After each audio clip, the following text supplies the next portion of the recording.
Welcome to our channel, ladies and gentlemen. We have reached a point in time where William Ruto must now devise new tactics of managing this country because the old methods are now gone. They can never work. William Ruto has become very predictable. We all knew that when the Salaries and Remuneration Commission decided to increase the salaries of the president, deputy, cabinet, state officers, it was very fishy.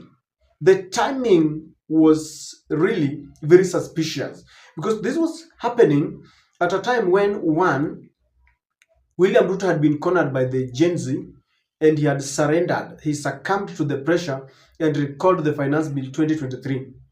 There were running battles on the streets, and the NIS had started this narrative that the president has withdrawn the Finance Bill 2023. He has now called on the youth so that they can dialogue. So they were asking who is on the street, and they unleashed hooligans there.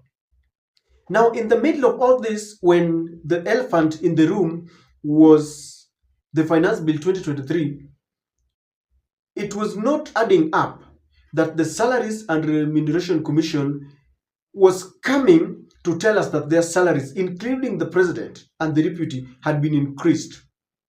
And we knew that this was a ploy. And William Ruto wanted some game plan here. He wanted to achieve something. And I want you to see with Ruto's response, and you will know that all this was choreographed. It was a plan. But first, allow me to give you a report on Christine, the girl at Sinyolo Girls Secondary School, whom we were helping to go back to school because of financial constraints. Take a look. How are you? My name is Nicole Christine Odero. I'm a student at Sinyolo Girls High School and I'm in Form 4. I've been having issues of school fee arrears since I've been coming back home for fee break continuously as other students are continuing with their academics back at school.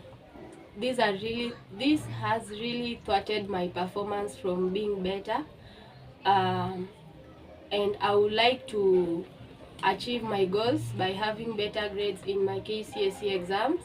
I would like to join the university, Kenyatta University in Nairobi, but the situation is not encouraging. Anyway, I'm having a big balance right now, and anyone out there who may like to help me to clear my school fees, I will really appreciate. My parents are not able to pay my school fees, and they have been having big challenge in paying my school fees. I'm living with my aunt, who is also not stable. She doesn't have a job, and I've been surviving with the bursaries. I will really appreciate if anyone would help me to clear my school fees.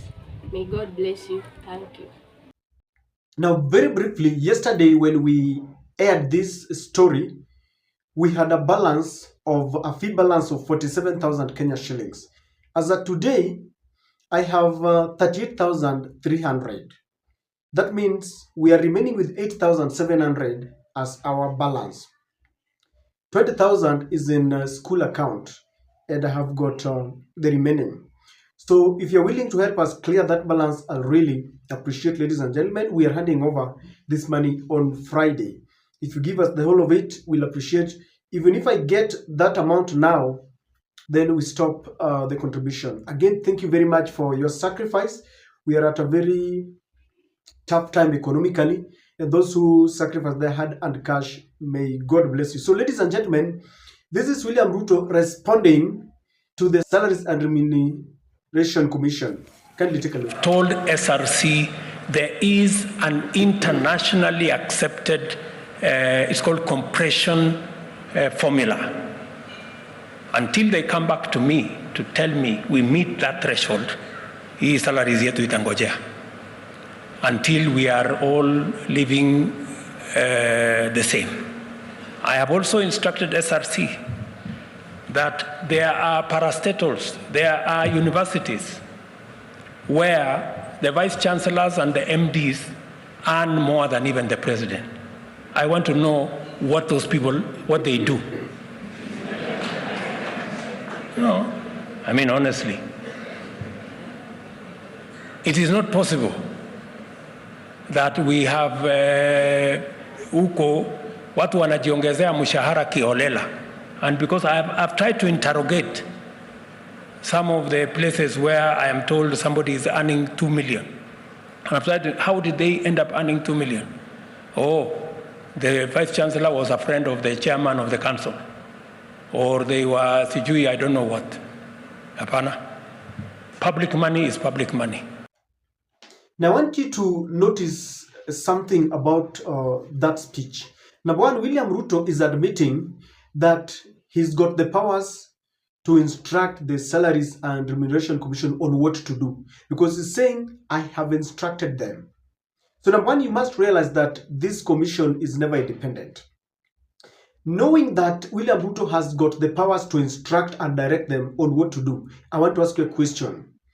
Do you really think, in the midst of all this crisis, if William Ruto has got all the powers, would he have allowed them to come up with this increment when people are on the streets? William Ruto would have told them, ngojeni kidogo. But he accepted this and he told them, bring it now.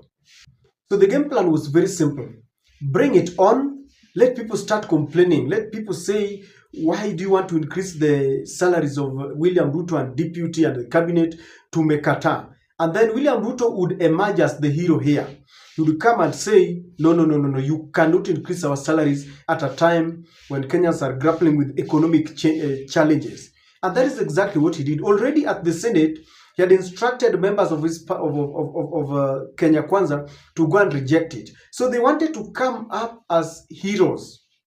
That, sisi hatutaki. While we know very well that this was a game. And we know very well that had it not been for the champion and the protests that were going on, they would have accepted this. And I want you to note the timing. It is also meant to divert our attention from the finance bill.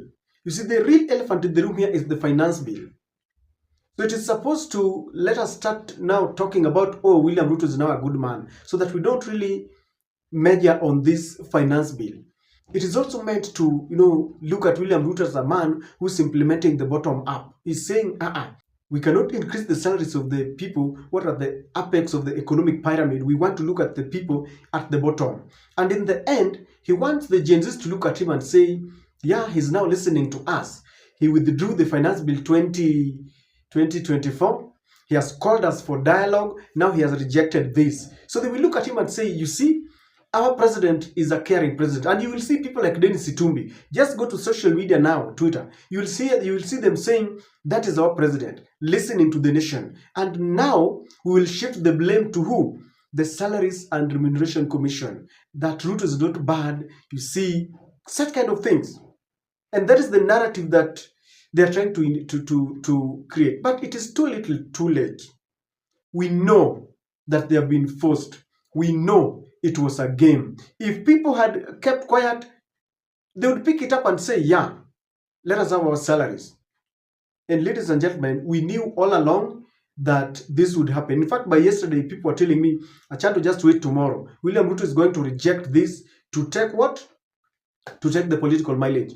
The last one, he wanted to do it before Raila. But we know, even if you come, he wanted it because, it was expected that the opposition would come up and reject. But they had already rejected it. People like Babu Owino in the Senate, the Secretary General of ODM had rejected it. Members of the Wiper, Azimio had already rejected this. And we know those who are with us. We know those who are with the enemies. And it only means that William Ruto, this is not coming from his heart. It is compelled.